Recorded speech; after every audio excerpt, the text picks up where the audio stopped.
O homem nasce com um dia marcado para morrer? É uma pergunta que eu te faço neste momento, meu amigo ouvinte. O homem nasce com um dia marcado para morrer? Você poderia até responder que sim. Você poderia até dizer que o homem já nasce predestinado à morte.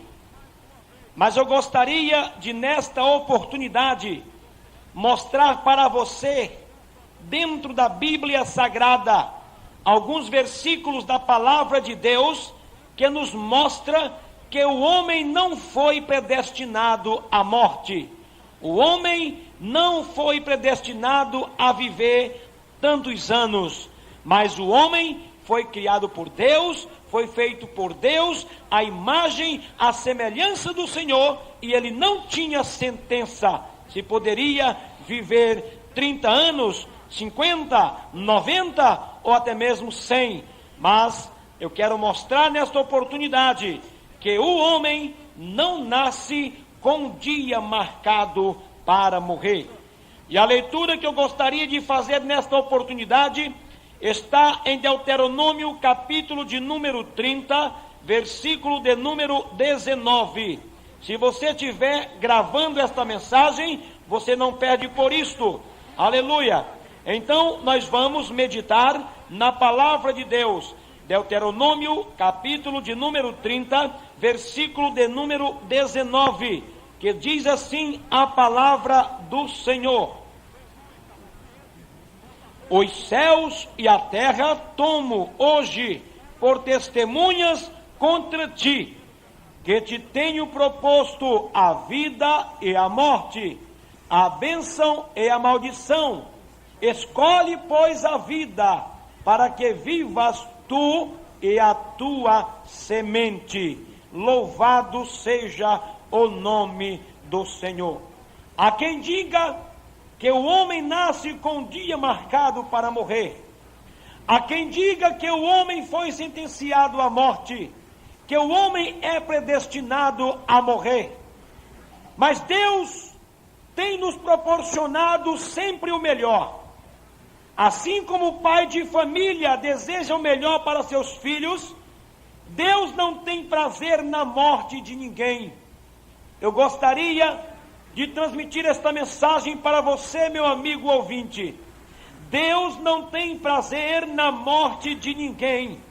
Deus se alegra na morte dos seus santos, na morte daqueles que servem a Deus, na morte daqueles que temem a Deus. Porque quando um santo de Deus morre aqui na terra, ele está ganhando um passaporte para a vida eterna. Ele está passando da morte para a vida, para ir morar com o Senhor. Em outrora, os homens viviam mais. Por exemplo, Adão viveu 930 anos. Noé viveu 950 anos. Matusalém viveu 969 anos. E alguém poderia perguntar, por que que esses homens viveram tanto?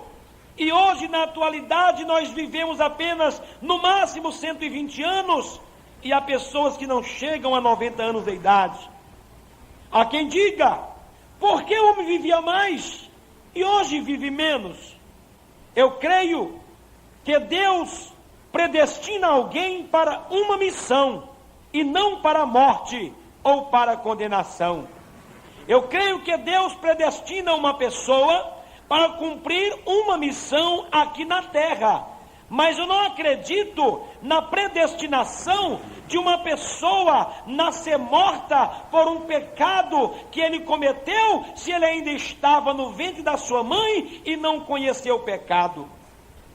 Se nós pregarmos que Deus já nos deu a sentença de morte, desde a criação do homem, do nosso primeiro homem, Adão, nós estaríamos dizendo que Deus é injusto, que Deus é um Deus cruel.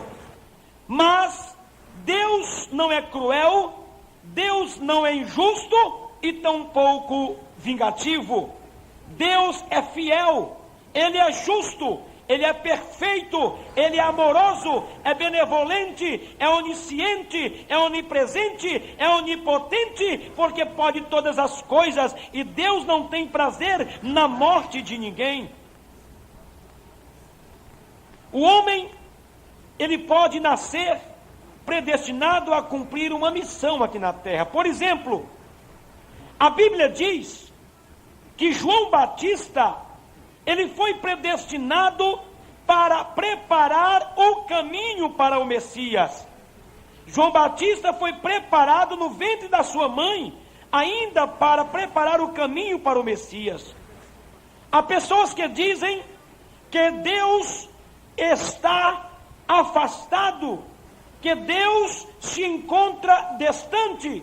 Mas eu quero dizer para você que o profeta Isaías escreveu no capítulo 59 do seu livro, no versículo de número 2: as vossas iniquidades fazem separação entre vós e o vosso Deus. Não é Deus quem nos abandona, são as nossas iniquidades, as nossas transgressões. Em Gênesis, no capítulo de número 6, no versículo de número 3, os nossos dias serão apenas, no máximo, 120 anos. Por exemplo, a predestinação de Sansão, em Juízes capítulo 13, do versículo 3 ao 5, Sansão, ele nasceu para proteger o povo de Deus, para proteger Israel dos filisteus. Ele nasceu incumbido desta missão. Quando a mãe de Sansão recebeu a mensagem de que ele nasceria e de que não poderia cortar o seu cabelo, ele seria nazireu, ele seria preparado para guardar, para guarnecer, para proteger o povo de Deus. Porém, a morte de Sansão é uma consequência, foi consequência do pecado, que foi a desobediência à ordenança de Deus. Mas Sansão não foi sentenciado à morte. Sansão não nasceu predestinado à morte. Sansão não nasceu predestinado a se casar com Dalila. Sansão não nasceu predestinado a morrer cego como ele morreu. Sansão nasceu predestinado para cumprir uma missão aqui na terra, que era de proteger o povo de Deus dos filisteus. Mas o pecado de Sansão, as transgressões de Sansão, fizeram com que ele caísse da graça de Deus.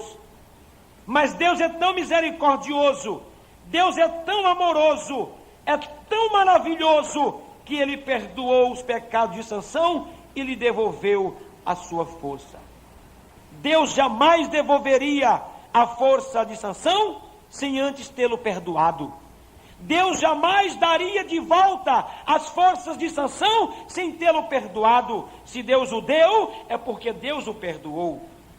Em Provérbios capítulo 3, versículo de número 1 e versículo 2, diz o sábio Salomão: filho meu, não te esqueças das minhas leis, e o teu coração guarde os meus mandamentos, porque eles aumentarão os teus dias e acrescentarão anos de vida e paz.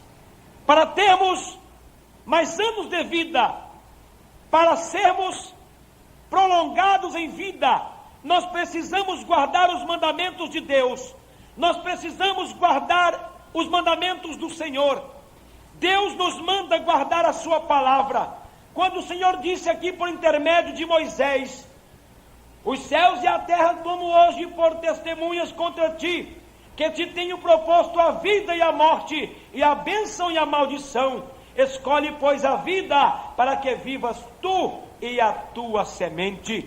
Só existem dois caminhos, meu amigo: a vida e a morte. Só existem dois caminhos, meu amigo: o céu e o inferno. Só existem dois caminhos, meu amigo: é o de você ser absorvido e o de você ser condenado. Escolha a vida e viva tu e a tua semente. A Bíblia mostra no livro do profeta Isaías, no capítulo de número 38, a partir do versículo 1, a doença do rei Ezequias. O rei Ezequias foi um rei muito próspero, foi um rei que venceu muitas batalhas, foi um rei muito abençoado, e o Senhor era com ele. Mas o rei Ezequias não havia colocado a sua casa em ordem. O rei Ezequias dava assistência ao seu exército, dava assistência aos seus oficiais, mas se esquecia de dar assistência à sua família. O homem que se esquece de dar assistência à família, o homem que não liga para a esposa, que não liga para os filhos, que não liga para a sua casa, ele não está comprometido com a palavra de Deus, ele não tem compromisso com Deus, pois o compromisso dele é em vão. Mas a Bíblia diz que nós precisamos cuidar primeiramente dos da nossa casa, depois dos de fora. Alguém me fez uma pergunta uma certa feita: quem está em primeiro lugar para você? E eu disse: em primeiro lugar para mim é Deus. Ele disse: e em segundo lugar? Eu disse: em segundo lugar é a minha família. E em terceiro lugar? Em terceiro lugar é a igreja do Senhor. Somente essas três classes, somente essas três coisas que eu coloco em primeiro lugar: Deus, em segundo a família e em terceiro a igreja. Quando o rei Ezequias não colocou a sua casa em ordem, Deus mandou que o profeta Isaías fosse à sua residência. E lá o Senhor orientou ao profeta que conversasse com o rei Ezequias. E o profeta Isaías disse: ó rei Ezequias, eu vim trazer uma mensagem para você. Pois diga, profeta Isaías. Ele já era conhecido como profeta. E ele disse: assim diz o Senhor: põe em ordem a tua casa, senão tu morrerás e não viverás.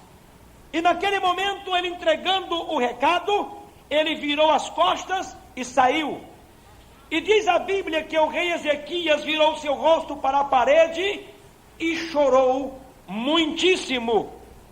Diz a Bíblia que o rei Ezequias disse: ó Senhor, lembra-te que eu fui fiel, lembra-te que eu andei nos teus caminhos, lembra-te que eu obedeci a tua palavra, lembra-te, Senhor, lembra-te de mim, a menos pelo que eu já fiz. E diz a Bíblia que o Senhor disse para o profeta Isaías: volta e diga assim para o rei. E o profeta Isaías voltou e disse: ó rei Ezequias, assim diz o Senhor, eu ouvi as tuas lágrimas, e eu acrescentarei para você mais 15 anos de vida. E eu pergunto a você, meu amigo ouvinte, se o rei Ezequias estava acamado, se ele já estava no leito da enfermidade, prestes a morrer, a partir para a eternidade, alguém poderia dizer: ele foi predestinado a morrer hoje ou amanhã. Mas eu lhe pergunto: e por que Deus lhe acrescentou mais 15 anos de vida? Porque Deus não se limita, porque Deus não é vingativo, porque Deus não é maldoso, porque Deus não é injusto, simplesmente porque Deus é fiel, porque Ele não é vingativo, porque Ele é justo, porque Ele é poderoso e Ele não tem prazer na morte daqueles que morrem. Mas quando o homem não se arrepende dos seus pecados, quando o homem não se arrepende das suas transgressões, Deus não tem como lhe perdoar, porque não houve um arrependimento. O homem não nasce com o dia marcado para morrer. Na agenda de Deus, Ele sabe quantos anos eu vou viver, mas na nossa agenda, nós não sabemos. Deus sabe o que eu serei amanhã. Deus sabe o que você foi no passado e o que você vai ser no futuro. Só pertence isto a Deus. Quando Jesus Cristo palmilhou esta baixa terra, alguém perguntou: mestre, quando é que se sucederá o fim dos tempos? Ele disse: nem o Filho do Homem sabe, que seria a vinda de Jesus, no caso. Nem o Filho do Homem sabe, nem os anjos, mas somente o Pai. E eu lhe pergunto, meu amado irmão e amigo ouvinte, por que Deus não havia revelado isto a Jesus? Porque Ele estava aqui na terra sendo Deus, mas estava como homem. Como Deus, mas como homem. sendo Deus, mas sendo homem. Portanto, eu não creio na predestinação da morte. Eu creio na predestinação, que o homem é predestinado a cumprir uma missão aqui na terra. Agora, digo uma coisa: nós não podemos guardar a filosofia de que uma vez salvo, salvo para sempre. Não, a salvação é um dom gratuito de Deus, é mediante a graça do Senhor, mas nós precisamos zelar desta salvação, pois se nós não abdicarmos dos pecados, das prostituições, da idolatria, da imoralidade, nós não seremos salvos, porque não desistimos de tudo isso. O homem tem o poder em suas mãos de escolher a vida ou a morte. A origem da morte de Adão e Eva foi ocasionada pelo pecado. Se nós guardarmos os mandamentos de Deus, meus amados irmãos, nós viveremos mais. A Bíblia diz em Deuteronômio capítulo 6, versículos de número 1 e 2: temas ao Senhor e guarde os seus mandamentos. No capítulo 8, versículo 1: todos os mandamentos que hoje ordeno guardareis. E no capítulo 30, versículo 16 e 20: escolha a vida ou a morte, qual você quer escolher? Eu te pergunto nesta hora, meu amigo ouvinte, o que você pretende? A vida ou a morte? Você quer ser salvo ou quer ser condenado? Você quer ser abençoado ou você não quer ser abençoado? Eu digo para você: escolha a vida ou a morte. Se escolheres a morte, tu morrerás, e se escolheres a vida, viverás, tu e a tua semente. Que Deus em Cristo te abençoe, em nome de Jesus.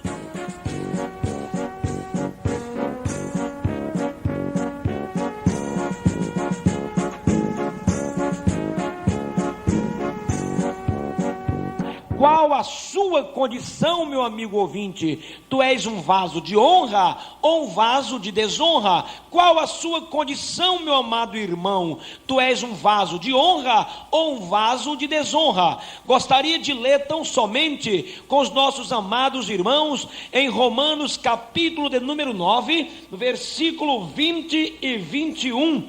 Gostaria de ler com os amados irmãos em Romanos capítulo de número 9, versículos 20 e 21, que diz assim a palavra do Senhor: mas, ó homem, quem és tu que a Deus suplicas? Porventura, a coisa formada dirá o que a formou, porque me fizeste assim?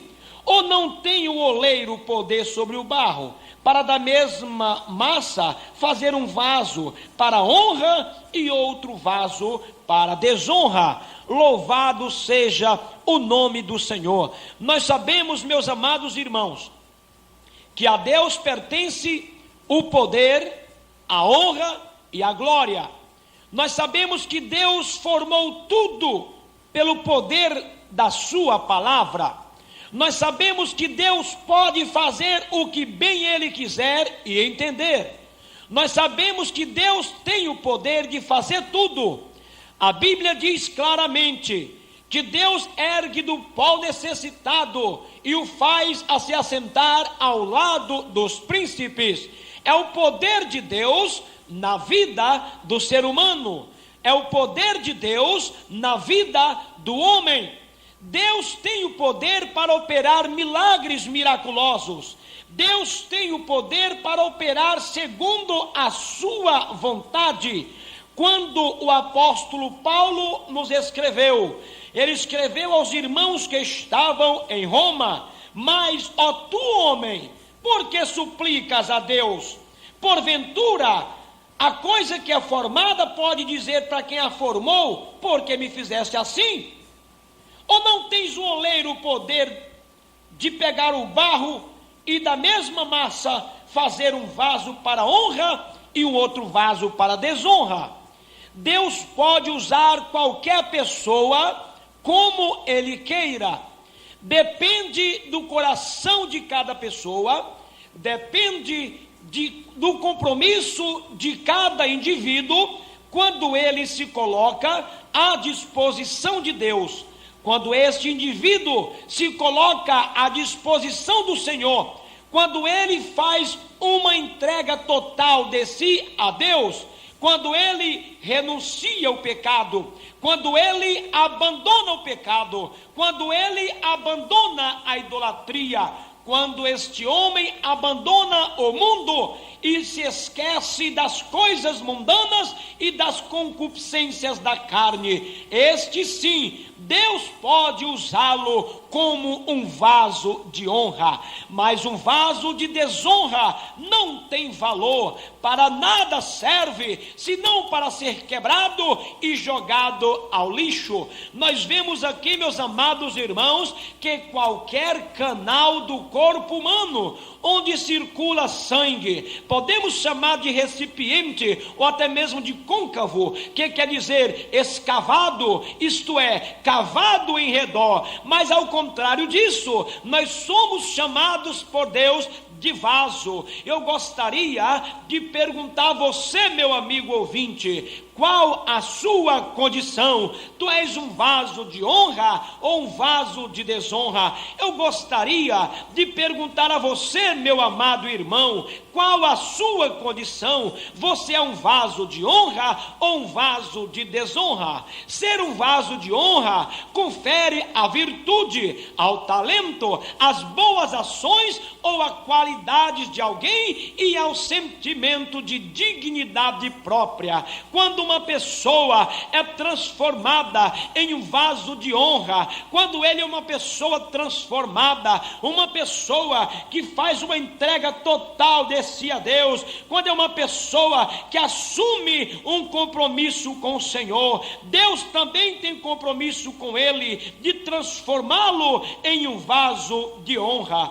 Nós precisamos ser um desses vasos de honra para a glória do nome do Senhor. Louvado seja o nome do Senhor e Salvador Jesus Cristo. Talvez você, meu amado irmão, tenha tido este desejo de ser um vaso de honra. Talvez você tenha tido esse desejo de ser uma bênção nas mãos do Senhor. Nós vemos a palavra de Deus que fala claramente.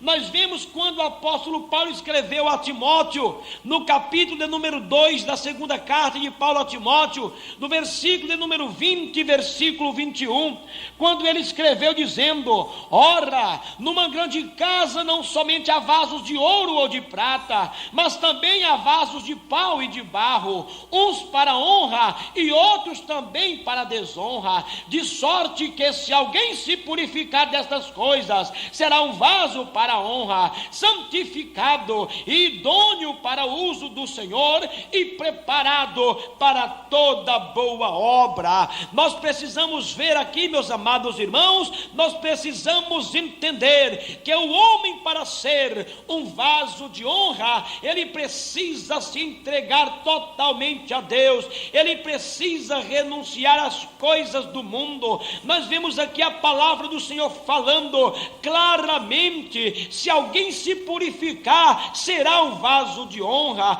Mas vemos que existem vasos para honra e vasos para desonra. Há vasos que são santificados para o uso do Senhor. Qual a sua condição, meu amigo ouvinte? Você é um vaso de honra ou um vaso de desonra? Nós não podemos colocar vinho em um vaso sujo, nós não podemos colocar azeite em um vaso sujo. Portanto, meu amigo ouvinte, se você é um vaso sujo pela idolatria, se você é um vaso sujo pelos vícios do fumo, pelos vícios do álcool, pelos vícios da droga, pelo vício da prostituição, se você está sujo destas coisas, Deus não tem como colocar azeite sobre você, Deus não tem como vou encher você de azeite, porque você é um vaso sujo.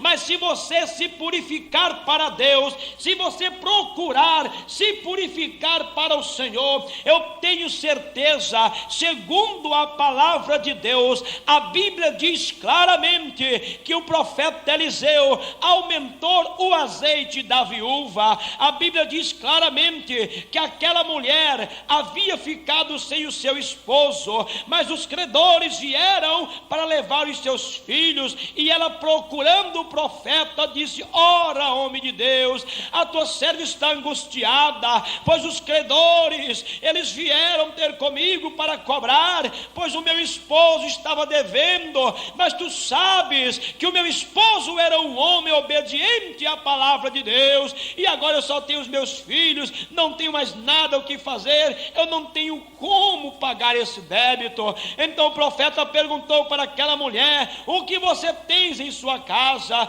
E ela disse: a tua serva não tem nada em casa, senão uma botija de azeite, senão um vaso de azeite. E ele disse então: vai, pede vasos emprestados a todos os teus vizinhos, vasos vazios, e não peça poucos vasos. Primeiro nós vemos aqui, meus amados irmãos, que Eliseu mandou a mulher buscar alguns vasos, e ela foi buscar os vasos.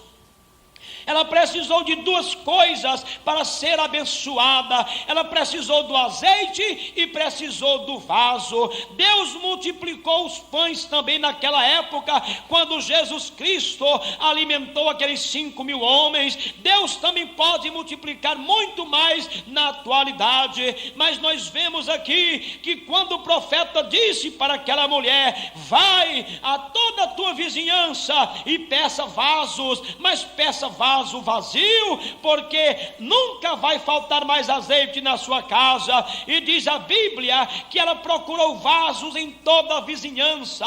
Os seus filhos foram apanhar vasos, e ela começou daquela botija de azeite a derramar o azeite sobre os vasos vazios, e aqueles vasos começaram a ser transbordados, ficaram recalcados, cheios, transbordando, porque aqueles vasos estavam vazios, mas não só vazios, estavam também limpos. E também aquela mulher, pelo poder da obediência à palavra do profeta de Deus, ela precisou de um vaso. Nós precisamos ter alguma coisa para o Senhor fazer algo por nós. Deus não é mágico, Ele pode fazer tudo o que Ele quiser, Ele não age por mágica. Deus não faz mágica, Ele tem o poder para realizar tudo o que Ele quiser em sua vida, meu amigo ouvinte. E a Bíblia diz claramente que aquela mulher começou a encher aqueles vasos, e começaram a transbordar, e quando os vasos cessaram, ela procurou vasos, não achando mais, o azeite também cessou. Aquela mulher precisou de vasos para cuidar da sua vida, ela precisou de vasos para resolver o seu problema. Nós vemos também em Atos dos Apóstolos, nós vemos aqui um exemplo na palavra de Deus, de Atos dos Apóstolos, homens de Deus que também fizeram conforme a palavra do Senhor. Quando Deus, chamando Saulo de Tarso, nós vemos a história, muitos irmãos conhecem a história de Saulo de Tarso, que perseguiu os cristãos, que colocava os crentes na prisão, que colocava os crentes nos cárceres, que açoitava os cristãos. E Saulo de Tarso teve um encontro com Jesus, e num dia que ele teve um encontro com Jesus, ele perdeu a sua visão, então deixou de perseguir para ser perseguido. E Deus, procurando um profeta, um homem que verdadeiramente tinha comunhão com ele, ele disse: vai, porém, vai à casa de fulano de tal, porque lá você vai encontrar alguém ordem, e disse-lhe, porém, o Senhor: vai, porque este é para mim um vaso escolhido, para levar o meu nome diante dos gentios e dos reis e dos filhos de Israel. Você pode conferir em Atos dos Apóstolos, no capítulo de número 9, que fala acerca da conversão de Saulo no caminho de Damasco. Nós vemos que Saulo de Tarso foi por Deus escolhido como vaso de honra. Portanto, meu amigo ouvinte, se até hoje você foi desobediente e tem achado e percebido que Deus não tem sido contigo, passe a obedecer a Deus, passe a ser um obediente ao Senhor a partir de hoje, e eu te garanto, baseado na Bíblia Sagrada, Deus cuidará de ti.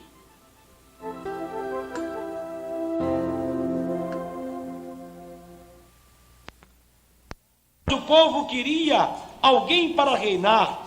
O povo queria que Gideão reinasse sobre eles. Gideão teve 70 filhos. A Bíblia Sagrada diz, no capítulo 9, no versículo de número 5, louvado seja o nome do Senhor, no livro de Juízes, no capítulo de número 9, no versículo de número 5, sobre os 70 filhos de Gideão, dentre eles Abimeleque e Jotão. A Bíblia diz que Abimeleque matou seus irmãos e se declarou rei. Quando ele ouviu que o povo queria que Gideão reinasse, nasceu no coração de Abimeleque, filho de Gideão, o desejo de reinar sobre Israel, o desejo de reinar sobre o povo de Deus.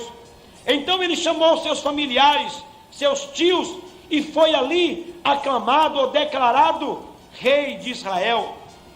Mas Jotão, o seu irmão mais novo, este se escondeu, e Abimeleque foi rei de Gerar no tempo de Abraão. Ele reinou em Gerar no tempo de Abraão. Abimeleque, ele pagou um preço muito alto por isto.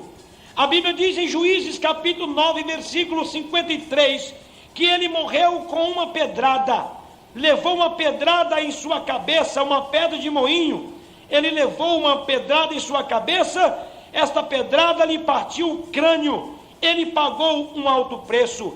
Nós vemos aí o sofrimento de Israel, o sofrimento do povo por desobedecer a palavra de Deus, o sofrimento daqueles que não dão credibilidade à palavra de Deus, o sofrimento daqueles que não honram o compromisso com Deus, o sofrimento das pessoas que um dia professaram a fé, aceitando a Jesus Cristo como Salvador, mas que hoje se encontra afastado